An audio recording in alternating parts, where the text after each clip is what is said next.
My upgrades are invincible. Chapter 54, Fantasy Fiction by Azazyel. After getting cleaned up and taking a quick rest so the day would pass sooner. The hour was almost upon us and all three of us climbed into the cabinet knowing that if Hephaestus got the letter and thus the cabinet, we would have the only working teleportation system in the world of Gekai. And, after sitting in the cabinet for a couple minutes I felt some vertigo as my vision spun before light hit our eyes and my goddess eyes met mine outside the cabinet as light from a bright light streamed into the dark cabinet the three of us were scrunched into with Tina sitting on my and Tamamo's lap. Tina quickly hopped out of the cabinet along with myself pulling Tamamo out as Hephaestus silently waited for me to get out. And once I got out of the cabinet, Hephaestus sighed. I wish you gave me a letter or something but, with how Hera's familia is hunting your ass down, I can't exactly blame you for not wanting to be their crafting slave. She leaned in and gave me a soft side hug with her strong smithing arms giving me a hearty squeeze as she said more happily. I'm glad you and Tina are both okay, don't tell me where you guys went as heaven knows if some divine could cuss it out of a hair being out of place or something. She told me more firmly at the end. I nodded in understanding as she gave my shoulder another squeeze and then she went and checked on Tina and seeing she was a-okay she smiled with her giving the Paolum a pat on the head earning a glare from the murderous midget. And I am glad you still have your fire Tina. Now who is this lovely Renard? Hephaestus asked with her voice becoming confused as she looked between me and Tamamo with confusion. With a wry smile, I said. Tamamo is complicated and her origins are best left unsaid besides that she is loyal to myself and she needs her own fauna if you are willing Hephaestus. My forge goddess is singular I gave me a glare before she rolled her eye as she drawled out. Really feeling the love here my child? I cannot help but wonder if the only reason you came home was to have your fauna updated so you could level up. Just to be an ass, I wolf whistled innocently making Hephaestus snort before she looked to Tina and said. Bah. This fool is being an ass still. But as his minder, I will tell you that there is 2 members of Hera's executives roaming Ororio and the countryside looking for your owner. She told Tina making my lips twitch as she was being petty and not directly telling me. But with that news, I asked bluntly. So which ones are they? Hephaestus's face twisted into a scowl, though not at me and instead of the information as she replied in annoyance. The sword saintess, and the chaste huntress who have special abilities to hunt things down with their own skills. The sword saintess being blind has some ability to see souls and magical energy so she can pick up people through walls and even from great distances in a crowd of other people. And the huntress can pick up a scent that's weeks old and be able to track it.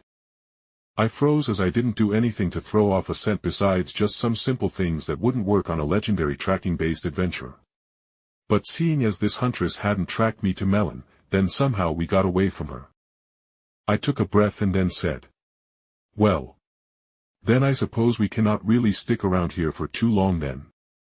Hephaestus gave a tired small smile. Yes, I am afraid that is so Jake. Now, let me help you and Tina level up while putting a fauna on Tamamo was it? She asked the kitsune who nodded bowing her head. Yes Lady Hephaestus, I wish to join your familia. Tamamo said earnestly and most importantly with honesty making Hephaestus give a wan smile before she snapped her fingers and said. All right. Tina, shirt off. We are leveling you up now. Tina with zero hesitation knowing I was the only guy in the room pulled her top over her head completely exposing her ample breasts being held up in a sports bra. And Hephaestus got behind her, with the forge goddess pricking her finger with a little instrument she took from her pocket as she seemingly knew we would want our level up. A gentle glowing light emanated from Tina's back as Hephaestus began working on her fauna and Hephaestus made a noise before she chuckled saying.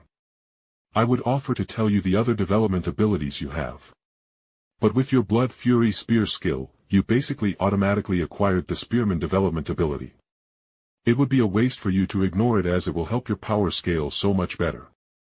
There was a moment of silence as Tina obviously was thinking things through and she nodded as Hephaestus told her of the less important development abilities she had available like Hunter, Abnormal Resistance, and a couple of others. And with that update, Tina moved from the chair so I could get my own fauna updated as we were on somewhat of a time crunch due to a couple of overpowered adventurers possibly tracking us down. After throwing off my shirt, I felt Hephaestus's hands fall onto my back as I sat down, and she hummed before I shivered, feeling her divinity sinking into my body as she activated my fauna, and my past experiences in Excelia was turned into strength. Well, Jake. You always do the oddest things, don't you? And Hephaestus quickly said. Hold on. There is a good bit to read here, so let me get an idea of what you got going here, and you also got a skill as well, Jake. I rather impatiently waited with my eyes closed as I tried to pass time as quickly as possible, and after what seemed like a couple of minutes, Hephaestus spoke again. Alright, you have a couple development skills I have never seen before, so I needed to look into what they actually did. Now the first one you have is luck, which basically acts as a form of plot armor, and minor probability manipulation to make things go better for you. Which can be an amazing thing in the dungeon, honestly, as you can never have enough good luck in the dungeon. But then her voice became strict as she said more seriously. On the other hand, the other development skill is something to do with your fusion magic. Its name is literally Fusion 2, and it enhances your fused items further and encourages you to do something called fusion quests with better rewards for that. Ah yeah, the fusion quests which I hadn't been able to take advantage of due to my inability to go into the dungeon. But the Dark Souls and Elden Ring themed weapons I made did have quests and such attached to them that required me to do some crazy stuff in order to gain miniature skills and such tied into wielding those weapons from their boss counterparts. Frankly, I didn't want to tangle with any Souls Ring boss until I actually hit level 2 at the very least, so I had been ignoring those. But with such a juicy development skill that was clearly aimed at my prime skill anyway, I didn't need Belle's literal double stack of plot armor skill, so I said more confidently. I want the fusion magic upgrade. Hephaestus made a noise of agreement, and I shivered, feeling her divinity seep more into my body as I was elevated from level 1 to a level 2. With Hephaestus saying with some smug happiness in her voice. Congratulations, Jake Barris. You broke Alphea's record as the fastest adventurer to reach level 2 in the course of merely a month and some change. And in turn, as I spoke with an evil grin. Great. Now my goddess, just imagine Hera's face when she hears that, haha. As remember, the donatus for the naming of adventures is this weekend as well.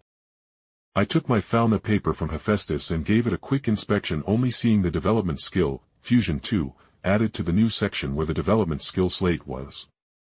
Still, I had no dedicated magic beyond the magical effects I could use with my own enchanted items and the actual fusion spell system thing. Jake Barris. Level 2. Strength 0I. Endurance 0I. Dexterity 0I. Agility 0I. Magic 0I. Skill, Endymion Poiminas, passively boosts all creatures' physical and magical strength tamed by host by 50%. The longer the tamed beast follows the host, the higher the boost will become over time. Magic, fusion of all things, grants the user the control of a pocket space. The user may place things in the pocket space, and when desires, he may activate the pocket space that will fuse all things within the space to make a single object that is better than all things that were in the pocket space prior put together. Pocket space will level up with more abilities with subsequent levels of fauna and accomplishing secret quests. Rank H.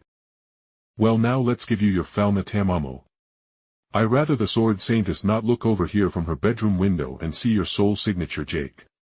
Hephaestus said snappily, and after getting a nod from me, Tamamo undid the knot in her kimono so she could slide the back down her shoulders.